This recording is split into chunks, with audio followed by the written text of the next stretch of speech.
And we are back. Pokemon White 2 Hardcore Nuzlocke. The run continues here. We have made it to Team Plasma Getsis, and we're going to have to face off against White Cheren first. The DNA Splicers have fused the two legendaries, and it is a level 55 legendary Ice Dragon. And it's really tough because it has the potential to one-shot any of your Pokemon. You can even have Sturdy, but because of its ability, it goes right through it.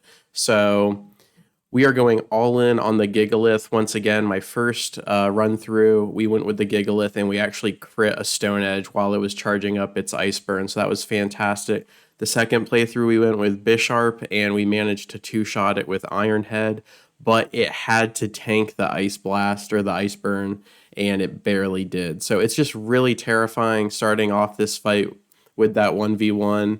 But this time I gave Gigalith the Expert Belt instead of the Razor Claw, so I think the raw damage, as long as Stone Edge lands, will be enough. This way we don't have to necessarily rely on the crit, although a crit would be wonderful. So as long as that goes smooth, we'll have a nice 6v6 versus Getsis, and I think this team is very well equipped to handle him this time around. So no item on the Mienshao because of the acrobatics. So other than that, we are looking fantastic. The team looks really good. I'm very comfortable and confident with this team.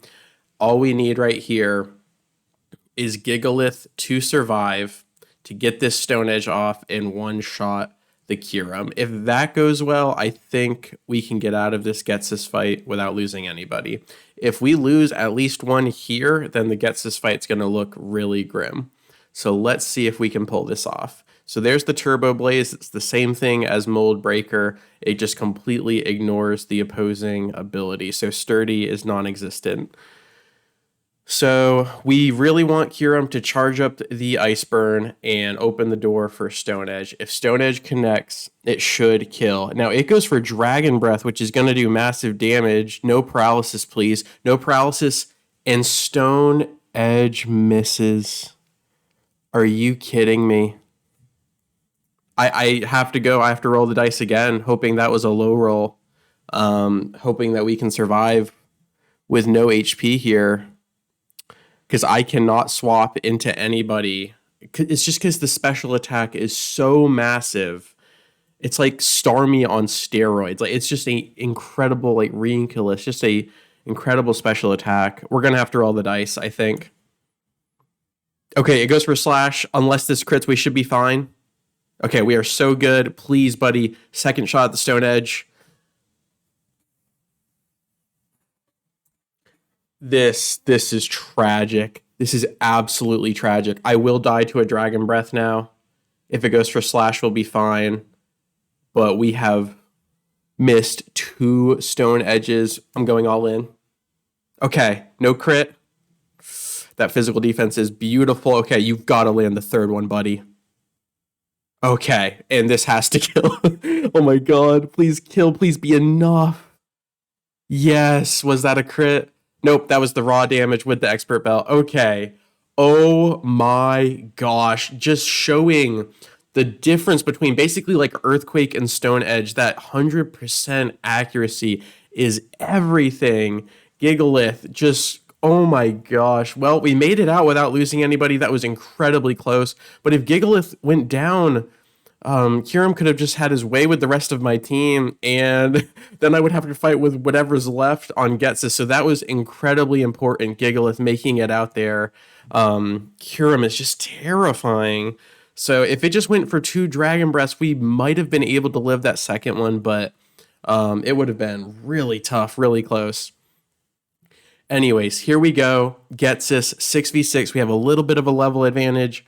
Again, the current level cap is 57-58 for the Elite Four. So we are going to lean in onto that as well. I do believe we are going to pivot straight into the Magnezone, because a Steel typing is wonderful against Cofagrigus. So let's go ahead and do that instead of having to play around with the Toxic. So Cofagrigus should use Toxic here, and then it'll be immune because of the Steel typing. Beautiful stuff there. And then it has Shadow Ball and Psychic, which either don't affect or are not very effective. And it'll probably just do a Protect here, which is fine. real quick. Just let me check the item so I know what I am doing. We do have the magnet, so discharge is going to hit for more than flash cannon. So let's lean into that. There is the signature protect. Absolutely. No problem there. And now we just go straight for another discharge. And this probably won't kill because of Kafiriga's defense. Special defense is good as well, just not as good as physical. No problem. No crits here, no special defense drop. And there is a crit. Okay. Leftovers comes down. Now, if it protects and gets another leftovers, okay, we're good. If this can finish the coffin, that would be absolutely glorious. All right. Coffin goes down. We did take a little extra damage there. No problem. And we get level 55 on the Magnezone. Really good there. Special attack and HP are very high. I like that. Seismitoad does come down, so I can't do the Volt Switch swap. And try saying that 5 times fast. All right, so I do believe we predict the Earthquake here and pivot into the Swan. So that it doesn't affect... in that case, I think we're just going to have to trade with the Toad here. And Swan is going to have to eat at least one Sludge Wave and hopefully dodges the poison. So perfect pivot into the Earthquake, no problem there. And I do believe I gave Swanna a Mystic Water to buff that Surf, which is going to do neutral. And special attack is better. We could risk it for an Air Slash for the flinch lock, but if it misses with that 5% miss chance, I'm already suffering from those 2 Stone Edge misses, so we're just going to go for the Ensured Surf. This should be a 2-shot. We have the speed, we have the level advantage, we just need to survive 1 Sludge Wave here, which isn't stab, which is nice. We just need to dodge the paralysis if possible. Okay, really good stuff there.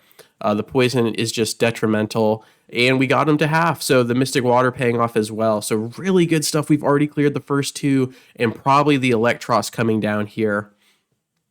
So my play here, I believe, given that last time I played Getsis, we were able to get a lot of useful information. I think I'm going to throw out Kafirigas, eat whatever he's probably going to use Thunderbolt, actually. Okay. So we're going to do a double pivot here. We're going to pivot into Sandslash, eat the Thunderbolt. Then Electros is probably going to use a physical move, whether it's Crunch or Acrobatics, and we're going to pivot into the Coffin to get rid of Electros's his ability, Levitate, with Mummy, and then I do believe we go back to the Sandslash and completely decimate him with our ground typing. Because Sandslash, it looks like, is the only one that doesn't get hit for super effective. Sandslash and Gigalith is the only one that Electros can't hit for super effective. He can hit the other 4 Mons for it. So Sandslash is kind of our linchpin here. It's just we need to make sure we don't take too much damage doing all of these swaps. But I'm going to go for it. I think that sounds like a good strategy. It might backfire here. Let's see, though. Let's see it in action. Where's the Thunderbolt? There it is. Beautiful. And now I am predicting either an Acrobatics or a Crunch. And I'm pretty sure it'll be an Acrobatics. I am pretty sure it'll be an Acrobatics. So come on, Electros, do what you need to do, buddy. All right. Acrobatics comes down. This is good. No critical. No critical. All right. Mummy comes down. Beautiful stuff. Gets rid of the Levitate, which is the only way Electros can get around that weakness.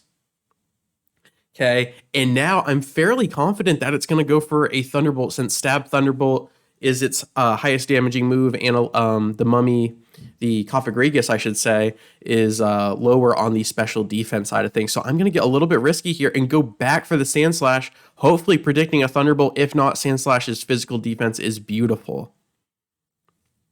Okay, it's going to have to eat an Acrobatics. No criticals.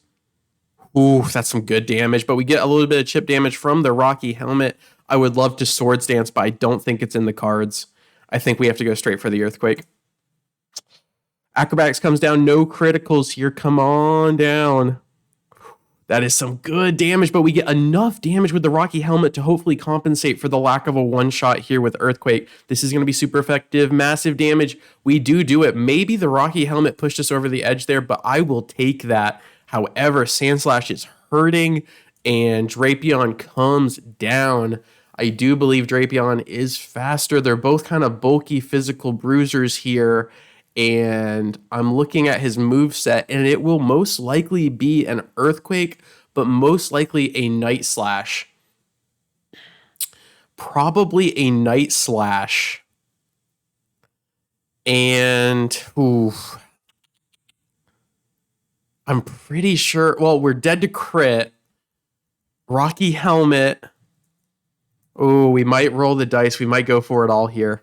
135 attack. Look at the bulk defense on that as well. Stab Night Slash is only about 105 power, but if it crits, which it does have a high chance of critting, we will probably die. But I'm also looking at that level advantage, and if I start swapping into a potential crit Night Slash, there's going to be just massive consequences here. And then Drapion has super effective abilities on Gigalith. Oh, he can one-shot Magnezone with Earthquake. He can do some major damage Night Slash to the Coffin. The bird is a good swap for Earthquake, but also it can really shred the bird with its other moves with Night Slash and Poison Fang. And then I can't one-shot it, so the Swan would have to tank. And then Mienshao has no... I have Fake Out, Drain Punch. Acrobatics is good, but he's so bulky. I'm going all in. All of that being said, I'm going all in on the Earthquake, hoping that we live the critical. This is assuming we are slower, which I do believe we are. Oh my god, it went Earthquake. Okay, that's not stab. That is not stab, and unless this crits, we should be able to live. Absolutely. I think a Night Slash critical was a better chance for the Drapion there, but we survive. No Rocky Helmet because Earthquake doesn't actually make physical contact.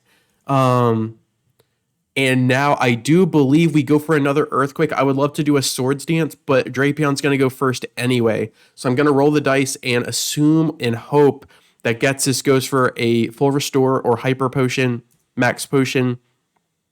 The Full Restore comes down. We are going for another Earthquake. We are hoping that was the low roll. If not, Drapion's going to have just a minute amount of health and potentially going in for the kill on the next turn. Sandslash, can you be the one from Tatooine?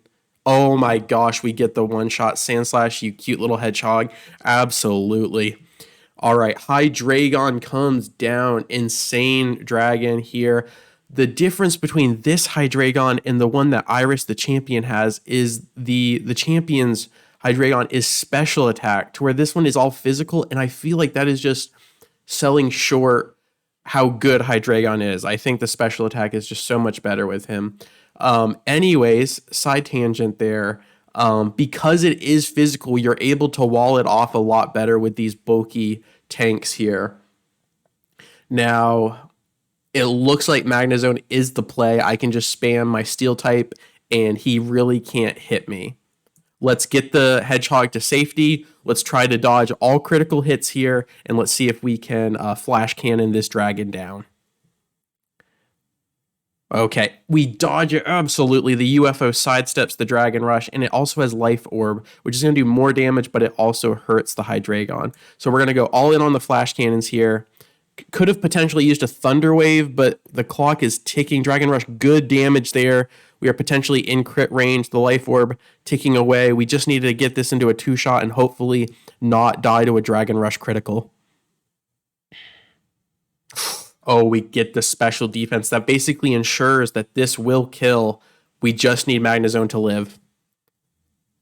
No critical here. No critical. Come on, baby. No critical. Do we get the flinch? No flinch. No flinch. Absolutely. The UFO absolutely flexing right now. Pops off with the Flash Cannon.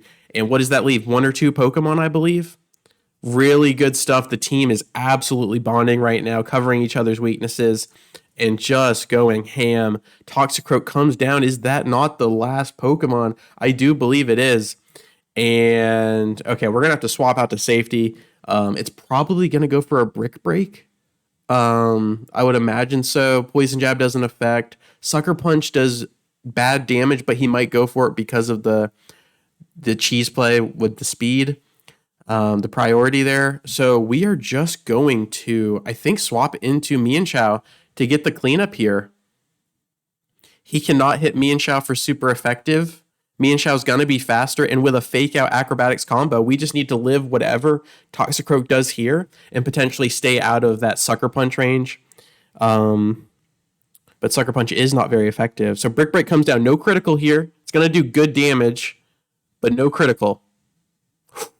Ooh, that is a good... That would have killed if that crit. Unbelievable. So we're just going to use Fake Out. I don't think Toxicroak has like an ability that prevents flinching. If it does, I just threw. Okay. Beautiful stuff. And I do believe a super effective Acrobatics will kill from that range, and we should be faster. If he uses Sucker Punch, it shouldn't kill. Absolutely. This needs to kill. If not, I just threw away my Mienshau's life. Beautiful stuff. Absolutely. Star Killer. Let's go. Star Wars themes coming out huge here. Beautiful stuff. Very close to losing multiple Pokemon, but this is the third attempt. We navigated it really well there, and now I am super excited. Gets us down. That leaves Victory Road in our rival and the Elite Four. Let's do this. As always, thank you so much for your time. I really do appreciate it, and I will catch you on the flip. Peace.